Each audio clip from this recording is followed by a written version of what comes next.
Hi everyone, this is Jackie, and today we're talking about how to talk about art. We're starting with a cartoon by Benoit van Innis that was published in the New Yorker magazine. It looks like there's a party or some sort of gathering happening, and there are several large works of abstract art positioned around the room. The caption at the bottom reads, "That evening, they decided not to discuss contemporary art." This hints at the difficulty many people have understanding and discussing artworks, especially ones with meanings that are less apparent to outsider. However, critiquing artwork is a pathway to understanding it. When you hear the word critical, what are the first thoughts that come to mind? You might not have very positive associations with the word, but if we look deeper at its meaning, perhaps you will see the value of criticism. We give critical feedback to promote improvement.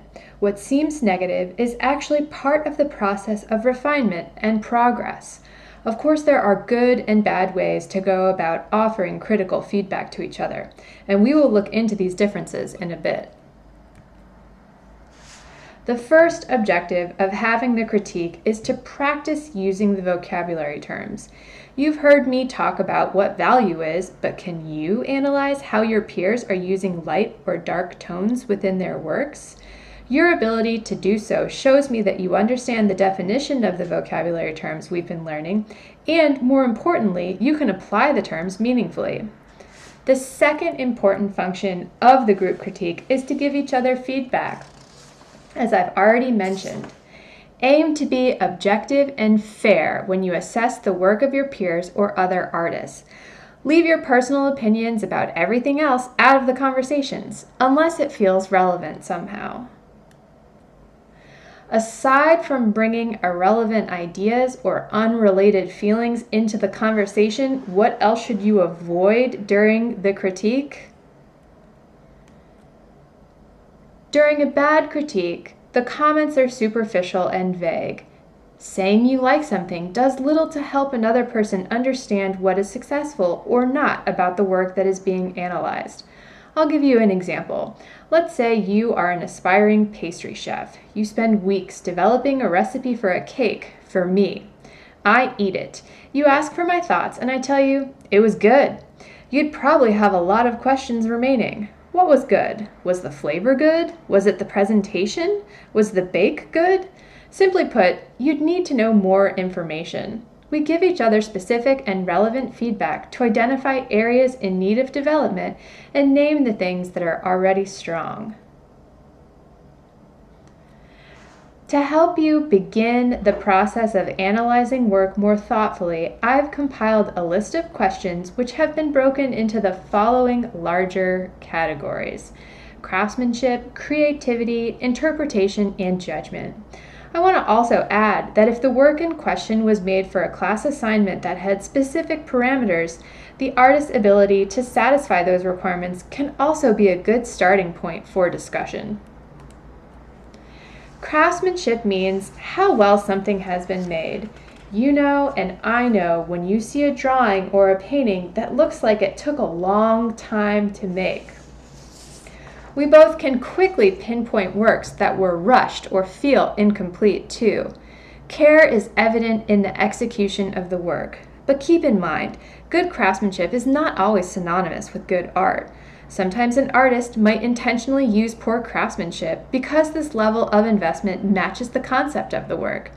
Google Marcel Duchamp and the idea of the ready-made if you're not familiar with these works, which often involved little to no effort from Duchamp. In a similar fashion, you intuitively know when an artwork feels creative. It's sometimes hard to articulate what makes a work creative because innovation can come in so many forms. Perhaps your peer had an interesting way of approaching the prompt for the class assignment. Maybe the artist has used materials in a clever way. Spend some time thinking about the work you're viewing and where it leads your thoughts. What is your gut response? Interpretation. How would you describe the work you are seeing? Is it funny? Is it serious? Does it remind you of a weird dream you had last night? Does it recall other artworks we've seen as a class or that you've enjoyed on your own? Explain the work as best you can. Whether or not you like a particular artwork is where judgment comes into play. But as we've seen, this is one of several ways to talk about artwork.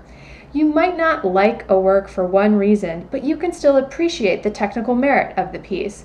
Or maybe the opposite is true. You love the idea of the work and think it shows improvement from other works you've seen by the same person, but the drawing or sculpture appears poorly crafted. Remember, if you state an opinion, if you say you like something, you need to provide the reasons why. We're going to end this presentation the same way it started, with a cartoon. This one was made by the American artist Ad Reinhardt, and it's called How to Look at Looking. A staunch proponent of abstract art, Reinhardt developed a whole series of cartoons devoted to unpacking the mystery of non-objective art. Looking at art and talking about art go hand in hand, and with practice, you will become better at both. That's it for today. Thanks everyone for watching.